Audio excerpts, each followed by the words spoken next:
শ্রীমদ্ ভাগবত মহাপুরাণের প্রথম স্কন্ধের প্রথম অধ্যায়ের তৃতীয় শ্লোকটি অত্যন্ত গুরুত্বপূর্ণ, কারণ এই শ্লোকটি ভাগবতের মহিমা এবং এর অপ্রাকৃত রসের স্বরূপ অত্যন্ত চমৎকারভাবে বর্ণনা করে। শ্লোকটি হল, নিগম কল্পত্রর গলিতং ফলং শুকমুখাদ মৃতদ্রব সংযুতম পিবত ভাগবতং রসমালয়ং মুহুর্হ রসিকা ভুবি ভাবুকা। এই শ্লোকের গূঢ় তাৎপর্য অনুধাবন করতে হলে আমাদের বৈদিক সাহিত্যের বিশালতা এবং শ্রীমদ্ভাগবতের অনন্যতা সম্পর্কে গভীরভাবে চিন্তা করতে হবে। এখানে বেদকে একটি কল্পতরুর সঙ্গে তুলনা করা হয়েছে। কল্পতরু এমন এক বৃক্ষ যা থেকে অভীষ্ট সমস্ত বস্তু লাভ করা যায়। বেদ অত্যন্ত বিশাল এবং এতে মানুষের জীবনের সর্বাঙ্গীন উন্নতির জন্য কর্মকাণ্ড, জ্ঞানকাণ্ড এবং উপাসনাকাণ্ডের নানা বিধান রয়েছে। কিন্তু ফলের বৃক্ষের সার্থকতা যেমন তার ফলের মধ্যে নিহিত, তেমনি সমস্ত বেদের পরম লক্ষ্য বা পরিপক্ক ফল হল শ্রীমদ্ভাগবত। শ্রীমদ্ভাগবত কোনো সাধারণ সাহিত্য নয়, বরং এটি বেদের সারনির্যাস। শ্লোকে বলা হয়েছে যে এই ফলটি গলিত, অর্থাৎ এটি সম্পূর্ণভাবে পক্ক এবং রসালো।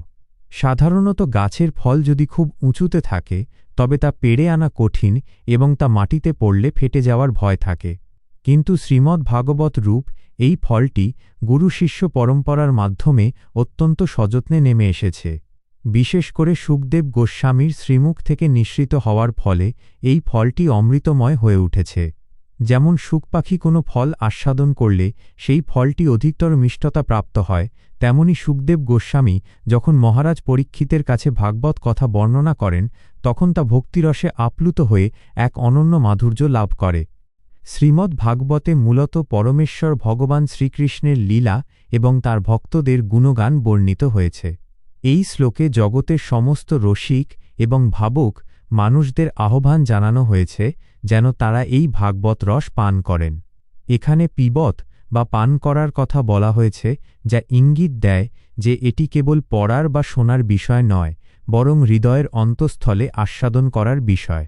সাধারণ জাগতিক আনন্দ নশ্বর এবং একঘেয়ে হতে পারে, কিন্তু ভাগবতের এই রস আলয়ম অর্থাৎ মোক্ষ লাভ করা পর্যন্ত বা এমনকি মোক্ষ প্রাপ্তির পরেও আস্বাদনযোগ্য। ভক্তিমার্গে রস আস্বাদন কখনোই শেষ হয় না, এটি উত্তরোত্তর বৃদ্ধি পায়।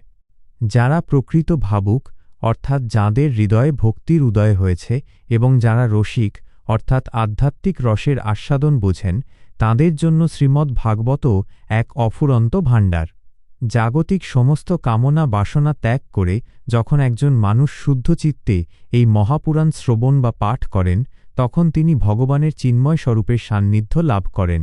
এই শ্লোকটি আমাদের শেখায় যে শ্রীমদ্ ভাগবত কেবল একটি শাস্ত্র নয়, এটি ভগবানের বাঙ্ময়ী প্রতিমূর্তি এবং এটি আস্বাদন করার মাধ্যমেই জন্মমৃত্যুর চক্র থেকে মুক্তি পাওয়া এবং পরম শান্তি লাভ করা সম্ভব।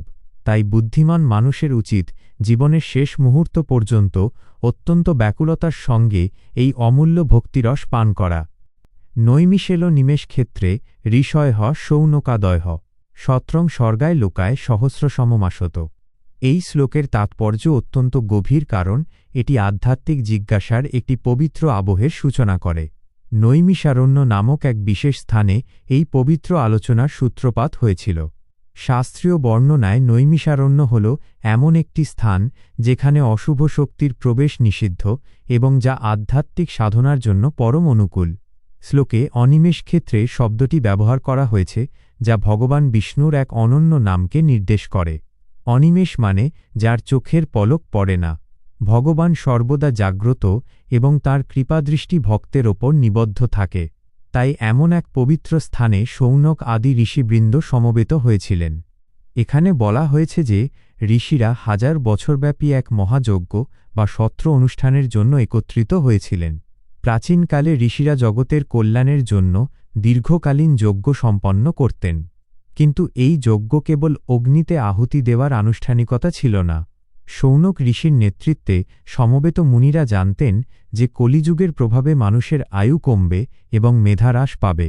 তাই তাঁরা এমন এক পরম সত্যের সন্ধান করছিলেন যা সমগ্র মানবজাতির মুক্তি এবং পারমার্থিক মঙ্গল সাধন করতে পারে। স্বর্গায় লোকায় শব্দবন্ধটি এখানে কেবল সাধারণ স্বর্গের সুখ লাভের অর্থে ব্যবহৃত হয়নি, বরং এটি ভগবানের ধাম বা চিন্ময় লোক প্রাপ্তির আকাঙ্ক্ষাকে প্রকাশ করে। শৌনক ঋষি ছিলেন বহু শাস্ত্রের অভিজ্ঞ এবং অত্যন্ত তত্ত্বজ্ঞানী। তার মতো মহান ঋষিরা যখন কোনো যজ্ঞের সংকল্প করেন, তখন তার উদ্দেশ্য ব্যক্তিগত স্বার্থের ঊর্ধ্বে থাকে। সেই সভার কেন্দ্রবিন্দুতে ছিলেন সুত গোস্বামী। ঋষিরা সুত গোস্বামীকে অত্যন্ত বিনয়ের সঙ্গে অনুরোধ করেছিলেন যেন তিনি এমন কিছু বলেন যা সব উপনিষদ এবং পুরাণের সারকথা। তারা বুঝতে পেরেছিলেন যে যজ্ঞের আনুষ্ঠানিক ক্রিয়াকাণ্ডের চেয়েও ভগবানের মহিমা কীর্তন এবং শ্রবণ অনেক বেশি শক্তিশালী এবং কলিযুগের মানুষের জন্য সহজলভ্য উপায়। এই শ্লোকটি আমাদের শিক্ষা দেয় যে আধ্যাত্মিক উন্নতির জন্য উপযুক্ত সঙ্গ এবং উপযুক্ত স্থানের গুরুত্ব অপরিসীম।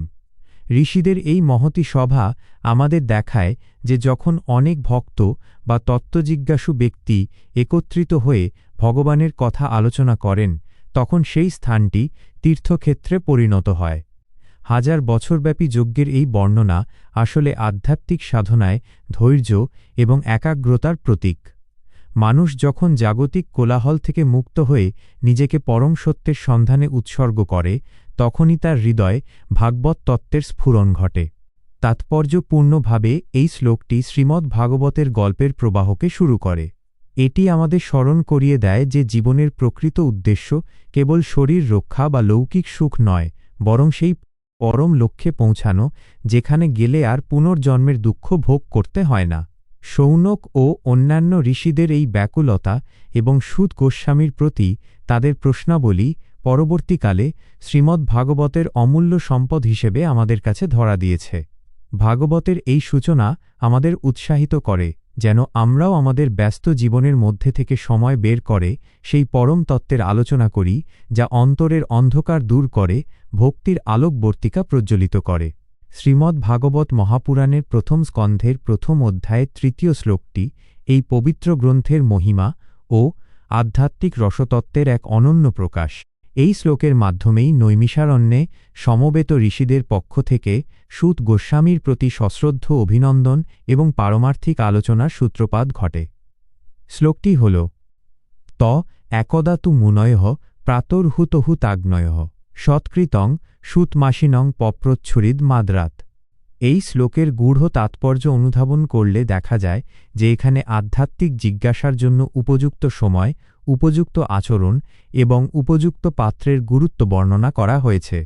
শ্লোকে বর্ণিত হয়েছে যে একদা প্রাতঃকালে ঋষিরা তাঁদের প্রাত্যহিক যজ্ঞ এবং অগ্নিহোত্র কর্ম সমাপ্ত করে সুত গোস্বামীকে অত্যন্ত সমাদরের সঙ্গে উচ্চাসনে বসিয়েছিলেন।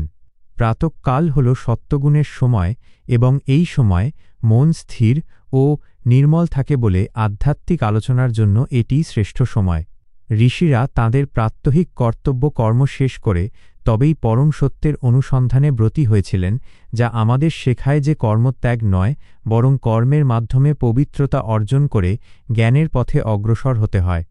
এখানে সুত গোস্বামীকে সৎকৃতং বলা হয়েছে, যার অর্থ হল তাকে যথাযথ সম্মান প্রদান করা হয়েছে। বৈদিক সংস্কৃতিতে জ্ঞানীর সম্মান বয়সের চেয়ে তার জ্ঞানের গভীরতার ওপর বেশি নির্ভর করে। যদিও সুত গোস্বামী বয়সে অনেক ঋষির চেয়ে ছোট ছিলেন, কিন্তু তিনি ছিলেন পরম জ্ঞানবান এবং ব্যাসদেবের শিষ্য। ঋষিরা জানতেন যে সুত গোস্বামী সমস্ত পুরাণ ও ইতিহাস হৃদয়ে ধারণ করেছেন, তাই তাঁরা তাঁকে অত্যন্ত আদরাত বা শ্রদ্ধার সঙ্গে প্রশ্ন করেছিলেন। প্রকৃত জ্ঞান লাভের প্রথম শর্তই হল বিনয় এবং শ্রদ্ধা। গীতায় ভগবান শ্রীকৃষ্ণ বলেছেন যে বিনয় এবং সেবার মাধ্যমেই তত্ত্বজ্ঞানী মহাপুরুষদের কাছ থেকে জ্ঞান অর্জন করতে হয়। নৈমিষারণ্যের ঋষিরা সেই আদর্শই স্থাপন করেছেন। শ্লোকে মুনয় শব্দটি ব্যবহারের মাধ্যমে বোঝানো হয়েছে যে যাঁরা সেখানে উপস্থিত ছিলেন তারা সাধারণ মানুষ ছিলেন না, বরং তাঁরা ছিলেন গভীর চিন্তাশীল এবং আত্মতত্ত্ববিদ। এমন মহান ব্যক্তিত্বরাও যখন সুত গোস্বামীর চরণে বসে প্রশ্ন জিজ্ঞাসা করছেন, তখন বোঝা যায় যে শ্রীমদ্ ভাগবতের কথা কতখানি গভীর ও দুর্লভ। তারা সুত গোস্বামীকে আসীন বা উপবিষ্ট অবস্থায় পেয়েছিলেন, যার অর্থ হল বক্তা যখন সুস্থির এবং প্রসন্ন থাকেন তখনই গভীর তত্ত্ব আলোচনা সম্ভব হয়। ঋষিদের এই ব্যাকুলতা ছিল ব্যক্তিগত কোনো লাভের জন্য নয়, বরং সমগ্র কলিযুগের মানুষের দুঃখ নিবারণের উপায় খোঁজার জন্য। এই শ্লোকের তাৎপর্য আমাদের এই শিক্ষা দেয় যে সৎসঙ্গ এবং সাধুসঙ্গের মাধ্যমেই জীবনের পরম লক্ষ্য অর্জিত হয়। ঋষিরা 100 বছরের যজ্ঞে ব্রতী হয়েও যখন বুঝতে পারলেন যে কেবল বাহ্যিক অনুষ্ঠান মানুষকে পূর্ণ শান্তি দিতে পারে না, তখন তারা শ্রীমদ্ ভাগবত কথার আশ্রয় নিলেন। যজ্ঞের ধোঁয়ায় আকাশ আচ্ছন্ন করার চেয়ে ভগবানের গুণকীর্তনের মাধ্যমে হৃদয়ের কলুষতা দূর করা অনেক বেশি ফলদায়ক। সুদ গোস্বামীকে প্রশ্ন করার মাধ্যমে তারা মূলত আমাদের জন্য এক অমৃতময় পথের দ্বার উন্মোচন করে দিয়েছেন। এই শ্লোকটি কেবল একটি ঘটনার বর্ণনা নয়, বরং এটি গুরু এবং শিষ্যের পবিত্র সম্পর্কের এক অনন্য নিদর্শন, যা আধ্যাত্মিক যাত্রার প্রতিটি স্তরে আমাদের পথপ্রদর্শক হিসেবে কাজ করে।